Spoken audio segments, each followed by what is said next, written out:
बांग्लादेश के दक्षिण पूर्वी हिस्से में एक बहुत ही खूबसूरत पहाड़ी इलाका है। नाम है चटगांव हिल ट्रैक्स या CHT। पर देखिए, इसकी जो ये प्राकृतिक सुंदरताएं है ना, उसके पीछे एक बहुत लंबा और कहना चाहिए एक जटिल संघर्ष छिपा हुआ है। तो आज हम इसी संघर्ष की कहानी को, इसकी परतों को समझने की कोशिश करेंगे। चटगांव हिल ट्रैक्स एक बार फिर आग की लपटों में है। देखिए, ये सिर्फ अखबार की एक हेडलाइन नहीं है, ये कड़वी सच्चाई है जो सच पूछिए तो बार बार हमारे सामने आती रहती है। और हाल की जो रिपोर्टें हैं वो यही दिखाती हैं कि ये संकट आज भी कितना कितना गंभीर और हिंसक बना हुआ है। तो हाल में हुआ क्या? देखिए, हुआ ये कि एक स्वदेशी लड़की पर हमला हुआ और उसके बाद न्याय की मांग को लेकर लोग सड़कों पर उतर आए, प्रदर्शन शुरू हो गए। लेकिन ये जो शांतिपूर्ण प्रदर्शन थे ना, ये बहुत जल्दी स्वदेशी जुम्मा समुदायों और बंगाली सेटलर्स के बीच हिंसक झड़पों में बदल गए। और मामला तब और भी बिगड़ गया जब रिपोर्टों के मुताबिक बांग्लादेश की सेना ने प्रदर्शनकारियों पर गोलियां चला दी। इसमें कम से कम 4 लोगों की जान चली गई और कई घर उन्हें जला दिया गया। तो सवाल यही है कि आखिर हम इस मोड़ पर पहुंचे कैसे? मतलब इतना खूबसूरत पहाड़ी इलाका है और यहाँ बार बार हिंसा की आग क्यों भड़क उठती है? इसका जवाब देखिए आज की इन घटनाओं में नहीं मिलेगा। इसका जवाब छिपा है इतिहास में। इस पूरे संघर्ष को अगर समझना है तो इसके केंद्र में 3 चीजें हैं: जमीन, यहाँ के मूल निवासी यानी जुम्मा लोग, और उनकी अपनी पहचान। असल में ये पूरी लड़ाई उनकी पुश्तैनी जमीन पर अपने हक की लड़ाई है। एक बहुत लंबा संघर्ष। ये हैं जुम्मा लोगों के पारंपरिक घर, बांस और घास से बने हुए। ये घर सिर्फ रहने की जगह नहीं है, नहीं, ये प्रतीक हैं जमीन के साथ उनके गहरे रिश्ते का। सोचिए, उनका पूरा जीवन, उनकी संस्कृति, उनकी अर्थव्यवस्था, सब कुछ, लिटरली सब कुछ इसी जमीन से जुड़ा हुआ है। और उनकी खेती का जो पारंपरिक तरीका है उसे कहते हैं झूम या झूमिंग।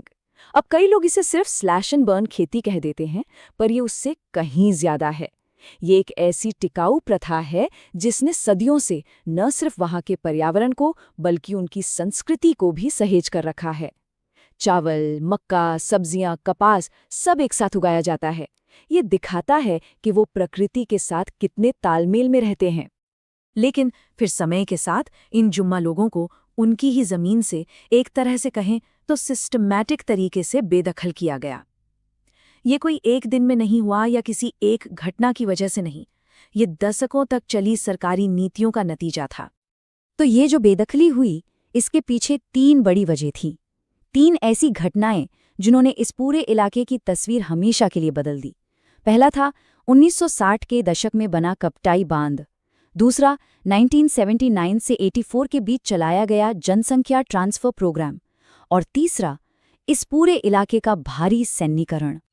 तो सबसे पहले बात करते हैं कपटाई बांध की।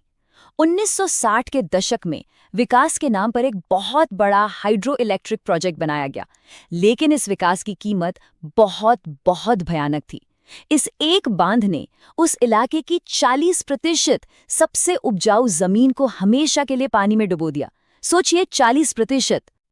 और इसका इंसानों पर जो असर हुआ वो तो और भी विनाशकारी था। करीब करीब 1 लाख स्वदेशी लोग अपने घरों से, अपने खेतों से बेघर हो गए।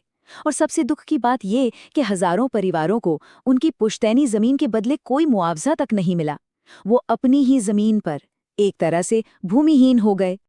इसके बाद सरकार ने एक और कदम उठाया, एक जनसंख्या ट्रांसफर प्रोग्राम शुरू किया गया। 1979 से 1984 के बीच मैदानी इलाकों से लाखों बंगाली सेटलर्स को लाकर इस पहाड़ी इलाके में बसा दिया गया।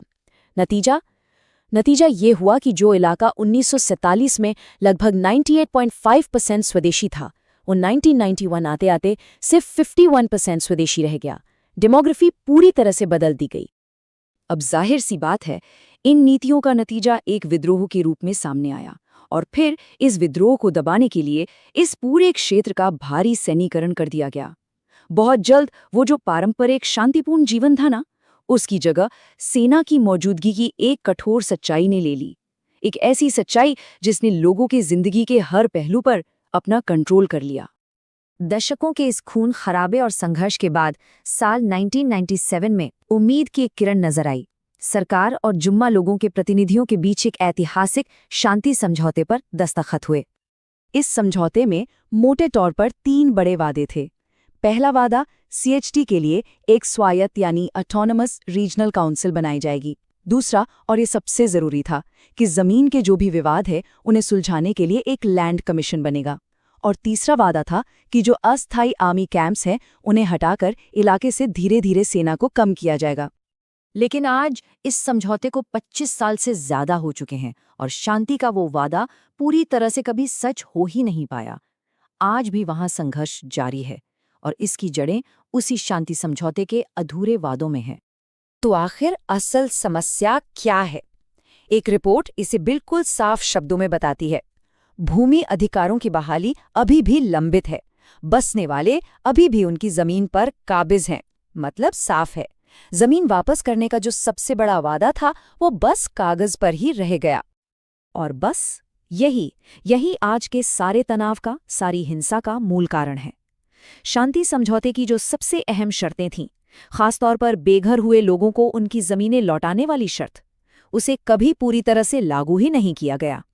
ये सिर्फ कोई राजनीतिक या कानूनी मुद्दा नहीं है, इसकी एक मानवीय कीमत है जो लोग चुका रहे हैं। पद्मा शोभा चकमा की कहानी को ही लीजिए। 1986 में जब हिंसा हुई तो उन्हें मजबूरन भारत के एक रिफ्यूजी कैंप में भागना पड़ा। फिर जब 1994 में एक समझौते के तहत वो वापस लौटी तो उन्होंने क्या देखा कि उनके परिवार की रजिस्टर्ड जमीन पर सेटलर्स ने अवैध कब्जा कर लिया है। उन्होंने अधिकारियों को कई याचिकाएं दी, लेकिन आज तक उन्हें अपनी जमीन वापस नहीं मिली है। और पद्मा की कहानी अकेली नहीं है, ऐसी हजारों और कहानियां हैं। इसीलिए आज जब हम वहां से हिंसा की खबरें देखते हैं ना, तो ये समझना बहुत जरूरी है कि ये कोई अचानक से भड़की हुई आग नहीं है। ये जमीन को लेकर दशकों पुरानी शिकायतों का और टूटे हुए वादों का सीधा नतीजा है। तो ये सारी बातें हमें एक आखिरी और शायद सबसे जरूरी सवाल पर लाके छोड़ देती हैं। जब तक जमीन वापस लौटाने का वो सबसे बुनियादी वादा पूरा नहीं हो जाता, क्या चटगांव हिल ट्रैक्ट्स में कभी भी स्थायी शांति आ सकती है?